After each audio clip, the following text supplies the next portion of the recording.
পড়েছে রথযাত্রা। আর রথযাত্রা মানেই বিশাল উৎসব দেশ জুড়ে।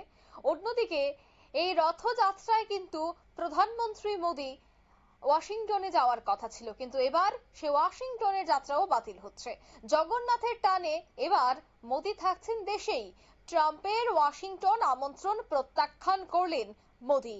উড়িষ্যায় জগন্নাথ ভূমে জনসভায় দেশবাসীকে চমক প্রধানমন্ত্রীর। জি7 শীর্ষ বৈঠকের পর হঠাৎ কেন উল্টো সুর মোদীর মুখে? বিস্তারিত সে বিষয়ে জানবো। টেলিফোন লাইনে যুক্ত হয়ে গেছে প্রতিনিধি প্রিয়সী। প্রিয়সী, কি বলবে? মোদী কেনই বা করলেন ট্রাম্পের আমন্ত্রণ প্রত্যাখ্যান?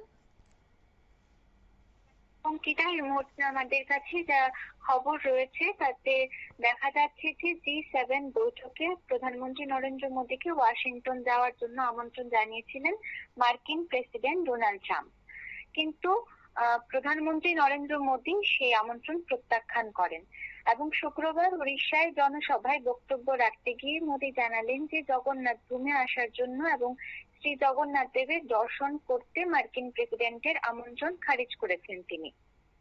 আর উড়িষ্যায় বিজেপি সরকারের 1 বছর পূর্তি উপলক্ষে আয়োজিত অনুষ্ঠানে সেখানে উপস্থিত হয়েছিলেন প্রধানমন্ত্রী এবং সেই বক্তব্য রাখতে গিয়েই মোদী সেখানে বলেন যে দুদিন আগে জি7 বৈঠক উপলক্ষে তিনি কানাডায় গেছিলেন এবং সেখানে মার্কিন প্রেসিডেন্ট তাকে ফোন করেন এবং বলেন যে কানাডায় যখন তিনি ঘুরতে গেছেন তাহলে আমেরিকাও যাতে ঘুরে যান এবং ট্রাম্পের সঙ্গে সেখানে খাওয়া দাওয়া করে এবং বিশেষ কিছু বিষয় আলোচনা করার জন্য। কিন্তু মার্কিন প্রেসিডেন্টকে তিনি জানান যে ওনাকে আমন্ত্রণ জানানোর জন্য ধন্যবাদ, কিন্তু তাকে দেশে ফিরতে হবে এবং মহাপ্রভুর দেশে যেতে হবে এবং মহাপ্রভুর প্রেম ও ভক্তি ও ভালোবাসা তাকে এখানে টেনে আনছে। এবং শুধু তাই নয়, ভুবনেশ্বরের ওই সমাবেশ থেকে প্রধানমন্ত্রী আরো বলেন যে বিজেপি সরকার ক্ষমতায় আসার পর উড়িষ্যার মানুষের দীর্ঘদিনের দাবি পূরণ হয়েছে। পুরীর জগন্নাথ মন্দিরের 4টি দরজাও খুলে দেওয়া হয়েছে এবং পাশাপাশি মন্দিরের রত্ন ভান্ডার পুনরায় খোলা হয়েছে। এবং একই সঙ্গে তিনি জানান যে উড়িষ্যার প্রথম বিজেপি সরকার সুশাসন ও জনসেবার মাধ্যমে সফলভাবে 1 বছর পূর্ণ করেছে। এবং তিনি বলেন স্বাধীনতার পরে এতে কি দু দেশের সম্পর্কে কোনো ধরনের প্রভাব পড়বে? দেখো, এতে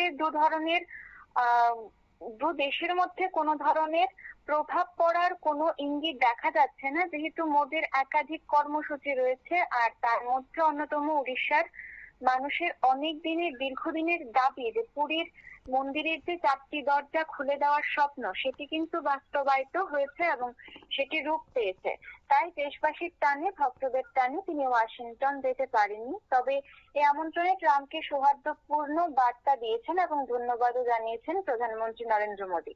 এছাড়া যেহেতু বিজেপির 11 বছর পূর্তি উপলক্ষে প্রধানমন্ত্রী বিভিন্ন কর্মসূচি হাতে নিয়েছেন এবং সেই কর্মসূচি পালনের জন্য হয়তোবা তারই সিদ্ধান্ত, কিন্তু আগামী দিনে অবশ্যই ট্রাম্পের ডাকে সাড়া দেবেন এবং আমন্ত্রণ রক্ষা করবেন এমনই প্রত্যাশা রাখছি আমরা। আর যেহেতু ভারত সবসময় সৌভ্রাতৃত্ব বজায় রাখার চেষ্টা করে, তো সেই ক্ষেত্রে হয়তোবা কোনো ধরনের সমস্যা হবে না বা কোনো প্রভাব পড়বে না দু দেশের মধ্যে, সেই রকমই প্রত্যাশা রাখছি আমরা। অঙ্কিতা, ধন্যবাদ। অর্থাৎ উড়িষ্যার জগন্নাথ ভূমে কিন্তু এবার যাবেন প্রধানমন্ত্রী এবং প্রত্যেকের সাথে এই উৎসবে তিনি সামিল হবেন। তার জন্যই ওয়াশিংটনে তিনি যেতে পারবেন না, সে কথাই কিন্তু ট্রাম্পকে জানিয়ে দিলেন প্রধানমন্ত্রী মোদী। নিয়ে নিচ্ছে ছোট্ট একটি বিজ্ঞাপন বিরতি, সঙ্গে থাকুন।